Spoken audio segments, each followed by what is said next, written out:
गुलाबी साडी आणि लाली लाल लाल. मित्रांनो, तुम्हाला माहिती आहे का, एका छोट्या गावातला साधा मुलगा आज मराठी संगीताचं ग्लोबल प्रतिनिधित्व करतोय. होय, मी बोलतोय संजू राठोड यांच्याबद्दल. गुलाबी साडी या गाण्याने सोशल मीडियात जाळून टाकलं, लाखो लोकांना डान्स करायला लावलं आणि मराठी संस्कृतीचं नाव वेगळीकडे पोहोचवलं. आज आपण पाहणार आहोत संजू राठोड यांचा संपूर्ण जीवन प्रवास, बालपण, संघर्ष, पहिली गाणी, गुलाबी साडी हे सुपरहिट गाणं कसं झालं आणि त्यांचे भविष्यातील स्वप्न. चला तर मग सुरू करूया. महाराष्ट्रातील एका छोट्या गावात धनवाड नावाच्या ठिकाणी त्यांचा जन्म झाला.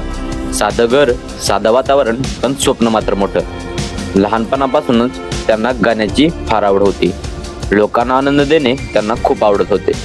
शाळेत, कॉलेजमध्ये कुठेही गाण्याची संधी मिळाली की संजू ते कधीच